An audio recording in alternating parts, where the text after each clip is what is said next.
ये कहानी एक ऐसी लड़की के ऊपर आधारित है जो इतनी प्यासी होती है कि वो अपनी प्यास बुझाने के लिए अलग अलग लड़कों के हैंड पंप का पानी पीती है, फिर भी उसकी गुफा सूखी रह जाती है। तो आइए देखते हैं कैसे ये लड़की अपनी बुलबुल को शांत करती है। मूवी की शुरुआत में हम शादी में जेम्स नाम के लड़के को देखते हैं, जिसकी नजर एक 40 साल की औरत पर जाती है जो कि बहुत जवान और प्यारी थी। ये देखकर जेम्स के मुंह में पानी आने लगता है और वो खुद को रोक नहीं पाता और उस लड़की के पास जाता है। दरअसल इस लड़की का नाम चमेली होता है। जेम्स इसके पास आकर इसके हुस्न की तारीफ करने लगता है और उससे कहता है कि आपके तरबूज तो काफी दिलचस्प हैं। जेम्स की बातें सुनकर चमेली को भी जेम्स में इंटरेस्ट आने लगता है और वो जेम्स को बताती है कि मेरे पास बहुत पैसे हैं, लेकिन फिर भी मैं अकेली ही रहती हूँ क्योंकि मेरी प्यास बुझाने के लिए कोई तुम्हारे जैसा जवान और बड़े हैंडपंप वाला लड़का नहीं मिल रहा है। चमेली की बात सुनकर जेम्स चमेली को अपने साथ डांस करने की बोलता है, तो चमेली भी उसके साथ जाकर डांस करने लगती है। थोड़ी देर डांस करने के बाद दोनों अपने अपने घर चले जाते हैं क्योंकि भाई पार्टी खत्म हो चुकी थी। चमेली अपने घर आकर तैयार होने लगती है क्योंकि उसका आशिक उसकी गुफा में खुदाई करने वाला था। चमेली तैयार हो ही रही थी तभी उसका आशिक उसके पास आता है और उससे कहता है कि मैं तुम्हारी गुफा में धमाके कर करके थक चुका हूँ, फिर भी तुम्हारी प्यास नहीं बुझती और मुझे नहीं लगता कि तुम्हारी गुफा की गहराई किसी का हैंडपंप नाप सकता है। और अब मेरे हैंडपंप ने जवाब दे दिया है, इसलिए मैं अब अपने घर जाना चाहता हूँ। चमेली अपने आशिक को थोड़े दिन और रुककर उसकी गुफा में धमाके करने के लिए कहती है, लेकिन उसका आशिक उसकी एक नहीं सुनता और वहाँ से जाने लगता है। लेकिन चमेली उसको जाने नहीं देती और उसको मौत के घाट उतार देती है। अगले सीन में हम चमेली को उसके ऑफिस में देखते हैं, जहाँ चमेली अपने ऑफिस में बैठे बैठे जेम्स की फेसबुक प्रोफाइल देख रही थी। क्योंकि उसको जेम्स काफी ज्यादा पसंद आ चुका था, इसलिए चमेली अपने भाई कालिया से कहती है कि तुम्हें जेम्स नाम के लड़के की डिटेल्स इकट्ठी करके मुझे देनी है। कालिया पहले तो ऐसा करने से साफ मना कर देता है और चमेली से कहता है, अबे साली, तू मेरे सामने ही दूसरे लड़के से अपनी गुफा खुदवाने की बोल रही है, तुझे शर्म आती है या नहीं? तो चमेली कहती है, नासपीटे, मैं कौन सा तुझे ये काम फ्री में करने की बोल रही हूँ? अगर तू मेरा ये काम करेगा तो मैं तुझे ढेर सारे पैसे दूंगी। ये सुनते ही कालिया भी इसके लिए मान जाता है और मन में सोचता है कि इसको करने दो जिसके साथ करे, वैसे भी रबड़ का क्या ही बिगड़ता है। कुछ दिनों बाद कालिया जेम्स की सारी डिटेल्स निकालकर चमेली को दे देता है, जिसका फायदा उठाकर चमेली जेम्स पर नजर रखने लगती है। जब जेम्स एक कैफे में जाता है तो चमेली भी उसी कैफे में जाती है और जेम्स के सामने ऐसे रिएक्ट करती है जैसे वो अचानक से मिले हों, लेकिन ये सब चमेली का ही प्लान होता है। फिर चमेली जेम्स के पास आकर उससे बातें करने लगती है और ये दोनों एक दूसरे से हालचाल पूछने लगते हैं। ये बातें कर ही रहे थे तभी वहाँ जेम्स की गर्लफ्रेंड रूबीना आ जाती है। रूबीना को देखकर चमेली को थोड़ी जलन होने लगती है। फिर जेम्स रूबीना को चमेली से मिलवाता है। फिर चमेली जेम्स से कहती है कि अगर तुम्हें जॉब की जरूरत हो तो तुम मेरे घर पर कर सकते हो, क्योंकि मुझे मेरे घर का और मेरा ध्यान रखने के लिए एक मैनेजर की जरूरत है और मैं तुम्हें अंधा पैसा दूंगी क्योंकि मेरे पास बहुत पैसा है और मैं तुम्हें कम से कम 1.5 लाख रुपए दे सकती हूँ। साला, इतनी सैलरी कोई लड़की मुझे दे तो भाई मैं उसके लिए क्या क्या कर सकता हूँ ये मुझे भी नहीं पता। चमेली की ये बात सुनकर रूबीना और जेम्स दोनों हैरान होते हैं कि घर का ध्यान रखने के लिए कोई इतने पैसे कैसे दे सकता है। इसके बाद चमेली जेम्स को अपना नंबर देकर वहाँ से निकल जाती है ताकि जेम्स सोचकर आराम से उसको कॉल करके बता सके। जिसके बाद जेम्स और रूबीना अपने घर जाते हैं। ये दोनों एक ही घर में रहते थे क्योंकि ये दोनों BFGF जो थे। दोनों घर पर बैठकर चमेली की नौकरी के बारे में सोचने लगते हैं। अगर जेम्स चमेली के यहाँ नौकरी करने लग जाता है तो उन पैसों से ये दोनों आराम से शादी करके रह सकते थे। और वैसे भी जेम्स को चमेली के यहाँ की जॉब पसंद आ चुकी थी और वो रूबीना से पूछता है कि क्या मैं वहाँ जॉब कर सकता हूँ, तो रूबीना भी उसे वहाँ जॉब करने के लिए बोल देती है। इसके अगले दिन जेम्स अच्छे से जेंटलमैन बनकर चमेली के घर चला जाता है, जहाँ जाकर जब वो चमेली के शानदार और बड़े से घर को देखता है तो हैरान रह जाता है क्योंकि चमेली का घर काफी बड़ा था। फिर जेम्स बेल दबाता है तो चमेली गेट खोलकर उसकी अंदर लेकर जाती है। अंदर ले जाने के बाद चमेली जेम्स को उसका घर दिखाने लगती है और साथ में उसे क्या क्या काम करना था वो भी अच्छे से समझा देती है कि उसे चमेली के लिए खाना भी बनाना पड़ेगा और पूरे घर की साफ सफाई का भी ध्यान रखना पड़ेगा। जेम्स सारे कामों को अच्छे से समझ गया था, इसलिए चमेली अपने ऑफिस चली जाती है। चमेली रात को जब ऑफिस से काम खत्म करके घर वापस आती है तो जेम्स चमेली को खाना परोसकर उसके साथ खाना खाने लगता है। चमेली जेम्स से पूछती है कि तुम्हें काम कैसा लगा, तो जेम्स बताता है कि मुझे काम बहुत अच्छा लगा। अगले दिन वापस चमेली तैयार होकर ऑफिस जाने लगती है। जेम्स भी उसे कार तक छोड़ने आया था, तो चमेली जेम्स से कहती है कि मैंने देखा है कि तुम्हारी गाड़ी बहुत ज्यादा खटाला हो चुकी है और तुम मेरे यहाँ पर काम करते हो, इसलिए तुम्हें भी अपने स्टेटस का ध्यान रखना चाहिए। ऐसा बोलकर चमेली जेम्स को न्यू गाड़ी की चाबी देती है। चाबी देकर चमेली वहाँ से चली जाती है। जब जेम्स जाकर गाड़ी को देखता है तो उसे गाड़ी बहुत पसंद आती है क्योंकि भाई का अब तो रोला जमने वाला था। रात को चमेली ऑफिस से घर आती है और फिर जेम्स और दोनों हर दिन की तरह साथ बैठकर खाना खाते हैं। आज चमेली का मूड बन रहा था क्योंकि उसकी गुफा धीरे धीरे गर्म हो रही थी, इसलिए खाना खाकर चमेली पूल के पास चली जाती है। पीछे पीछे जेम्स भी पूल पर चला जाता है, जहाँ चमेली चाहती थी कि जेम्स उसकी गुफा में धमाके करे क्योंकि उसने जॉब पर इसीलिए रखा था ताकि जेम्स उसकी बुलबुल की आग बुझा सके। जेम्स का माहौल बनाने के लिए चमेली अपने वस्त्र भी उतारने लगती है, लेकिन इससे जेम्स को घंटा भी फर्क नहीं पड़ता क्योंकि उसकी मशीन तो पहले ही घर पर है, इसलिए वो जेम्स पर ज्यादा ध्यान नहीं देता। चमेली जेम्स से कहती है कि तुम चाहो तो मेरे घर पर भी रात रुक सकते हो ताकि तुम्हें रोज रोज घर न जाने पड़े। लेकिन जेम्स उसकी एक नहीं सुनता और वो वहाँ से घर चला जाता है। घर जाकर जेम्स रूबीना के साथ मजे करने लगता है। तभी उसे चमेली का कॉल आता है। वो उसे बताती है कि कोई मेरे घर का कांच तोड़कर भाग गया है और मुझे बहुत डर लग रहा है, इसलिए तुम जल्दी से मेरे घर पर आ जाओ। ये सुनते ही जेम्स भी रूबीना को छोड़कर जल्दी से चमेली के पास चला जाता है। जहाँ जाकर चमेली जेम्स को बताती है कि कोई आदमी मेरे घर का कांच तोड़कर भाग गया है,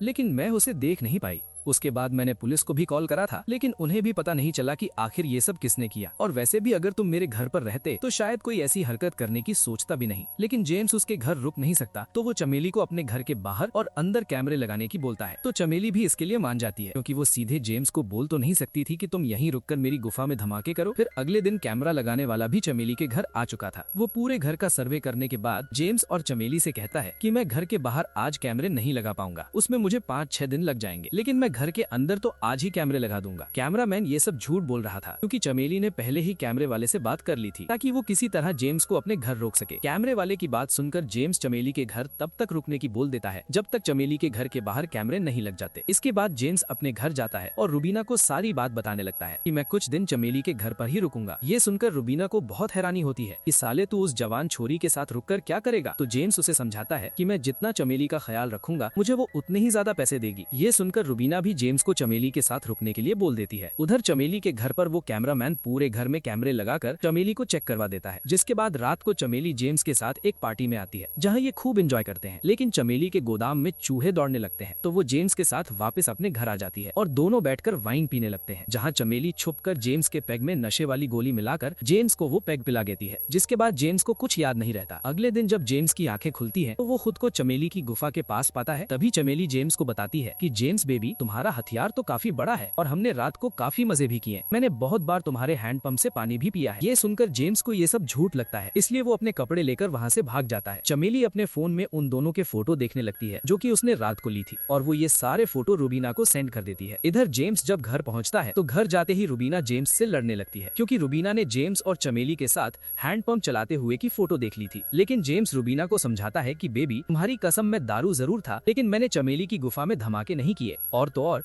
मैंने उसके तरबूज भी नहीं देखे। लेकिन भाई रूबीना लड़की है, इसलिए वो इतनी जल्दी जेम्स पर भरोसा नहीं करती और उसे घर से जाने के लिए कहती है। जेम्स भागते हुए जल्दी से चमेली के घर आता है और अपना सारा सामान समेटने लगता है, क्योंकि वो अब चमेली के घर जॉब नहीं करना चाहता था। चमेली जेम्स को रोकने की बहुत ट्राई करती है, लेकिन जेम्स उसकी एक नहीं सुनता। तो चमेली गुस्से में आकर जेम्स को सीढ़ियों से धक्का दे देती है, जिससे जेम्स बेहोश हो चुका था। जब जेम्स को होश आता है तो वो खुद को एक कमरे में बंधा हुआ पाता है, क्योंकि चमेली ने उसको बंदी बना लिया था। अगले दिन रूबीना जेम्स के दोस्त पप्पू के पास जाकर उससे जेम्स के बारे में पूछती है, तो पप्पू बताता है कि कल रात से जेम्स मेरे पास भी नहीं आया। तो रूबीना घर आकर जेम्स की दे दनादन कॉल करने लगती है, लेकिन जेम्स कॉल नहीं उठाता। तो रूबीना उसे मैसेज करती है कि साले तुझे टाइम मिल जाए तो मुझे कॉल कर लेना। दूसरी तरफ चमेली जेम्स के लिए खाना लेकर आती है और उसे जबरदस्ती खाना खिलाने लगती है, लेकिन जेम्स खाना नहीं खाता। तभी चमेली के घर के बाहर रूबीना भी जेम्स को ढूंढते हुए आ चुकी थी। चमेली भी कैमरे में रूबीना को अपने घर के अंदर देख लेती है, जिससे वो भी वापस घर की ओर आने लगती है। उधर रूबीना भी जेम्स को ढूंढ लेती है और उसके पास जाने लगती है, लेकिन तभी चमेली भी उसके पीछे आकर उस पर हमला करने लगती है, जिससे इन दोनों अप्सराओं के बीच लड़ाई होना चालू हो जाती है। लेकिन रूबीना किसी तरह चमेली को बेहोश कर देती है और जेम्स को छुड़वा लेती है, जिसके बाद चमेली को पुलिस पकड़कर ले जाती है। जेम्स और रूबीना दोनों एक दूसरे के साथ आराम से रहने लग गए थे और यही इस मूवी की हैप्पी एंडिंग हो जाती है। Thanks for watching.